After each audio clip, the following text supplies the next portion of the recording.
I'd like to invite now Mrs. Haimovich. Vered is the executive director of the Malat Systems, VP UAV Systems and Business Unit of Aerospace Division at Elbit. She has been engaged for over 25 years in the development. One can say that she has a zik, which is a light in English, but it's also the name of the Hermes in Hebrew. She has a zik in her eyes, a light in her eyes. Well, after being presented in such a way, I can only say thank you, Alon.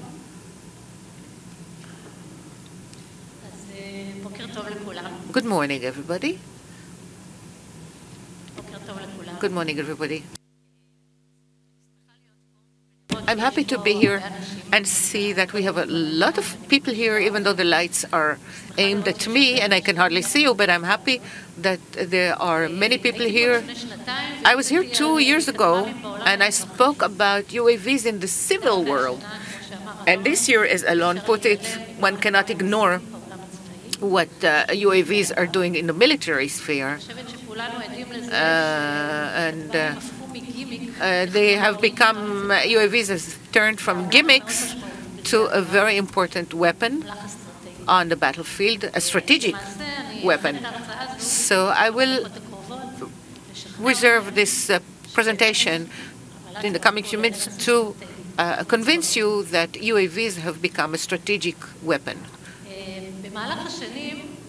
and a strategic advantage. In the few years, the technologies that have come into the battlefield have reshaped the battlefield. There are wars that brought technology into the world, or technologies have shaped the world. We can look at it either way. If you look at the First World War, for instance, one can speak about the armored core, the tanks, and Second World War brought the world of fighter aircraft and mission aircraft.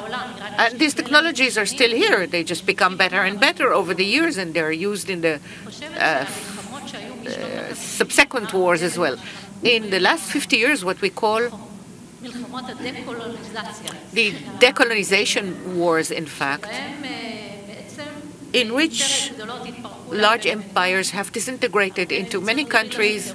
Many guerrilla groups and terror groups have decided that these regimes do not tally with their interests and decided to fight them. So they brought about the asymmetric war, and this relates to an asymmetry in the power.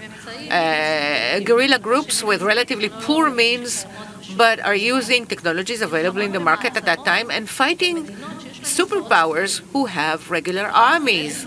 And that, in fact, has brought about the development and the evolution of the UAVs. Since the 80s and 90s of the previous century, we can see the UAVs going into the battlefield. And the reason is very simple, because when you fight a terror force, and we can see that happening here, these groups hide. They are mobile threats. They come, they attack, they disappear again. It's difficult to follow them.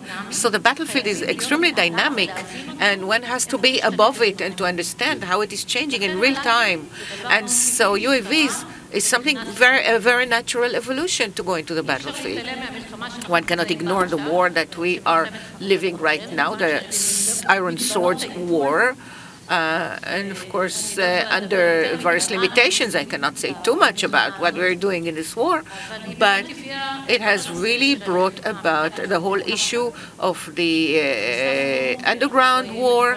We have exposed, and we can see also our aerial systems in operation, but more than over, and I'm saying this as a UAV industry, the use of UAVs is much, much larger than in the past.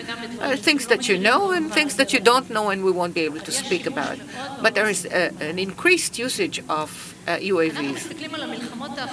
We look at the last wars as disruptive wars. They said to attack UAVs, put millions of people in the shelters, or in Ukraine, a very little weight of explosives can really destroy a whole squadron. It is a disruptive war with very strategic means. And hence, we are speaking about the fact that the UAV is, of course, a strategic weapon, a strategic means. When we say strategic, we have to consider this also in comparison to the tactic aspect. We look at something that looks at faraway targets. It has a doctrine. It has a mode of operation. There is an investment in R&D. There are R&D developing technologies, and the end aim is to shape the battlefield and to bring about a change. And so the UAVs are part of this category. If we look, and we cannot only look at Israel, you know that Israel has been in this field of UAVs for over 40 years now. In the beginning, it was completely confidential. Now it is much more open. But a country that invests for 30 or 40 years in UAVs for many, many levels, that must have achieved something. Look at the U.S. The U.S. is spending dozens of billions of dollars a year to develop UAVs in every category. In the U.S., UAVs are also becoming strategic, and they're beginning to undertake missions that were assured until now by combat aircraft.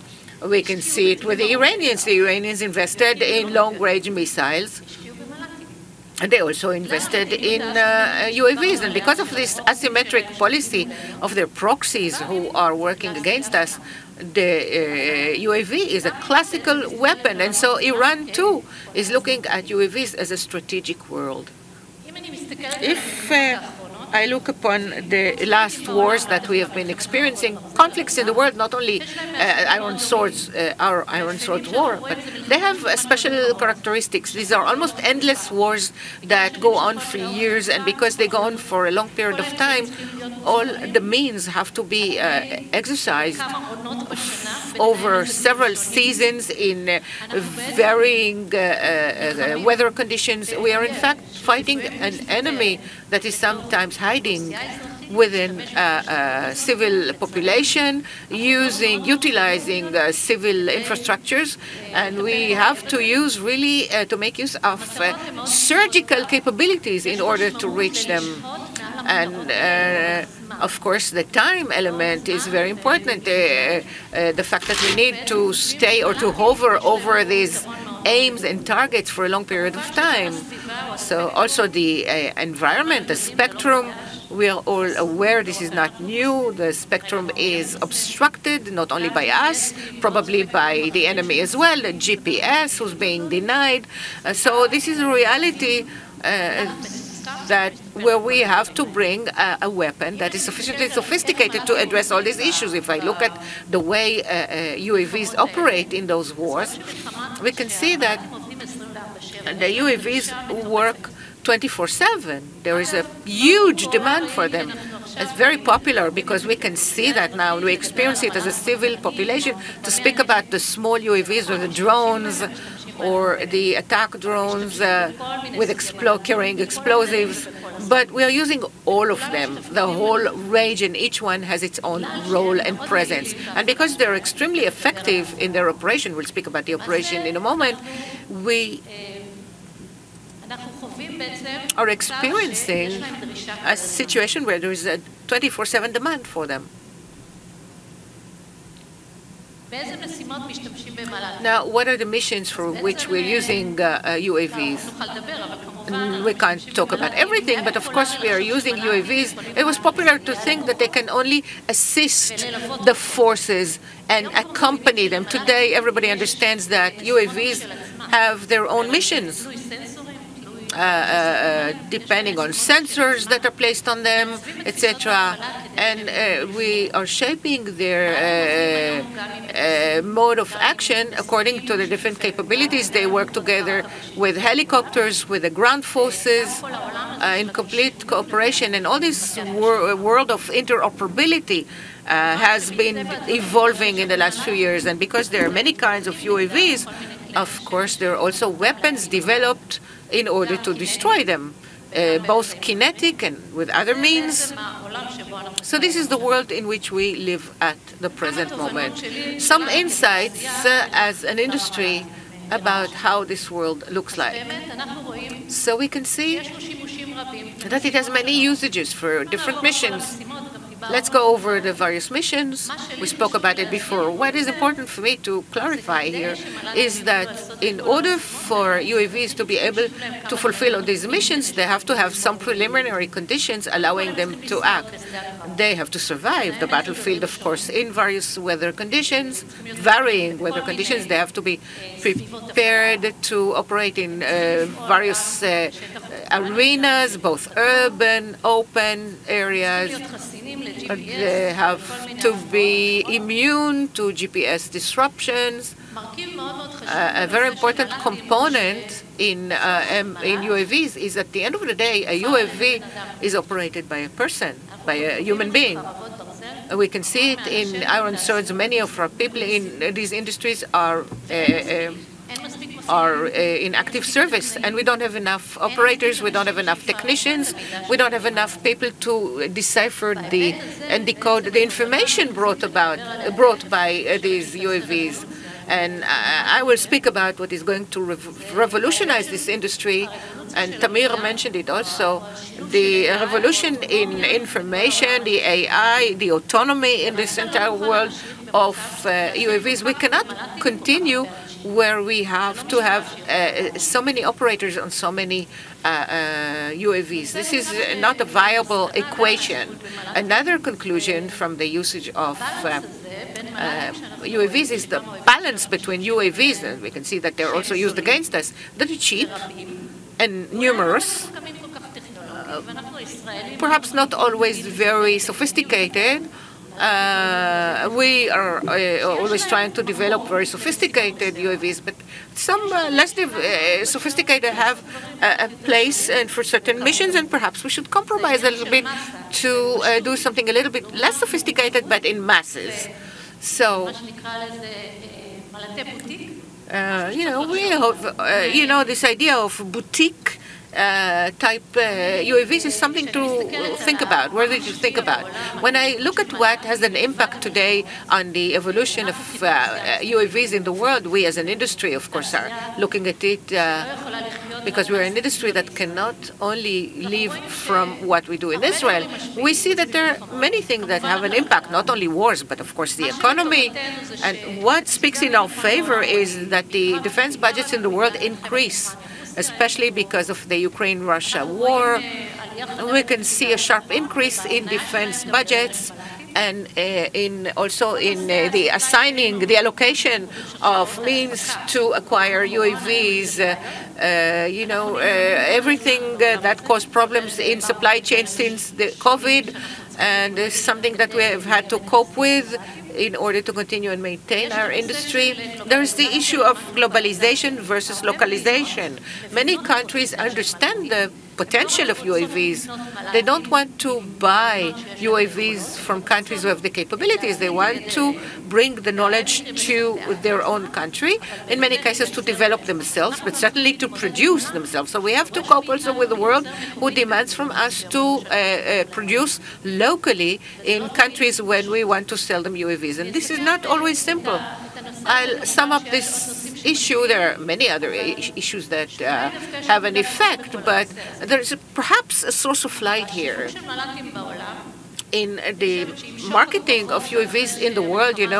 After the battlefield calms down, perhaps there's some countries that right now do not want to buy from us. But, there's nothing that can replace the battle-proven qualities. And the Ministry of Defense, of course, cooperates with us and has given export licenses to some of our capabilities. I think that this world is going to go through a very, very positive period. I think we will be able to sell many of them in the world. And just to give you in a nutshell, an idea about what is the size of the market in the world. Today, from open sources or research institutes, speaks about $12 billion, not for unknown programs, for overt ones. And we expect that until the end of the decade, it will reach about $20 billion. I think that this table is not correct. I think it will be much more significant, break and run ahead at a much faster pace. If you look at who is buying UAVs, we can see that Europe, the European market, is increasing considerably, and also the Asian market. Europe is, of course, natural because they had to wake up to the Ukraine-Russia war, so I understand the need. But also the Asian countries are all wanting to buy UAVs. I'm approaching the end. Now, who are the competitors? We have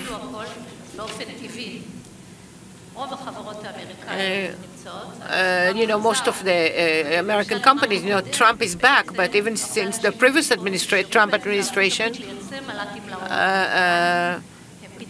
they first developed only for their own needs, and that created a problem to our industry, because today the very developed industries of the Americans compete with us in the world. The Israeli industry is very highly developed in the field of UAVs. I have to say with great pride that we are competing in the biggest tenders in the world, and we even win many of them.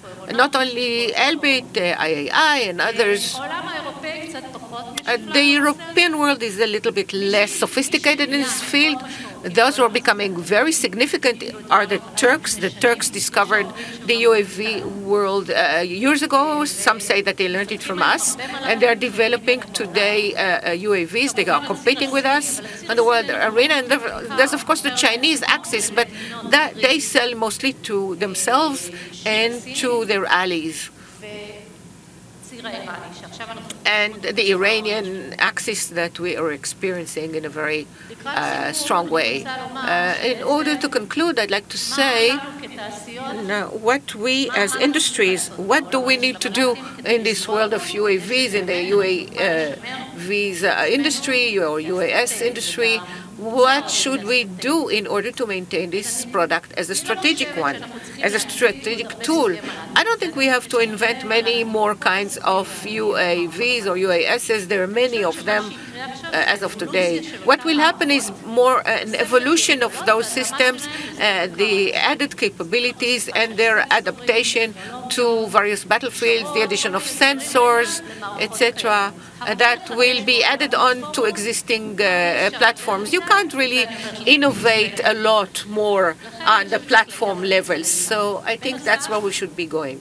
In addition, we have, of course, to make them cheaper so we can sell them better in the world. In part of the things, some of the things will always remain premium products. We also have to compromise sometimes on the capabilities. We related to it before. And perhaps there are UAVs who don't have to have the highest level of capabilities and can be developed massively. And we also have to develop into the civilian world. I said that 2 years ago already. I think that the military world and the evolutions that are occurring there can help us also into developing things in the civilian world. The real revolution will be in this world when we can replace the UAVs operators by autonomy. This doesn't mean that all the decisions will be made by UAVs flying around and executing a mission. But we should have more and more UAVs that are autonomous, because this technology is evolving and it's becoming possible, and also because the manpower is a problem. By the way, not only in Israel, in every country that utilizes UAVs, the first question they ask me is always, how many operators does the system need? They want it to be operated by as few people as possible. This applies also to the maintenance, not only to the operation. That's where we should have a revolution in the field of the autonomy of UASs, not only in the operation, but also in the way they're carrying out their mission. You can dream about what can be done with such things. And of course, in the information processing, the UASs are giving us mounds of information, and the capability of processing it has to be developed. That's where the revolution should go. And this is my very last slide, which will sum up what I've said. UASs are here to stay. Perhaps they will not win the battle, but I don't see any other war coming without utilizing UASs. There will be also marine systems, ground systems, etc. They will create a huge ecosystem. When you sell also sensors, you sell communication, you sell a lot of communications, of software, of image processing, etc. So the whole ecosystem of UASs has a huge potential. And specifically for Israel, I believe that we have very strong industries in this field of UASs that do not necessarily cooperate. And I call, from this stage, I call upon these industries to collaborate. We can do a lot more together than what we do, each one on its own. And we can make profit of it. This is something that I'd like to bring you as a new message. Shmuel Zaka is here. From the Israeli Civil Aviation Authority. They're becoming an important player in this, also in assisting us to move forward in licensing and regulating the usage of UASs and, of course, the MOD. And that's it. So to sum up, like Alon started, we won't be able to do all these things without bringing back our hostages home.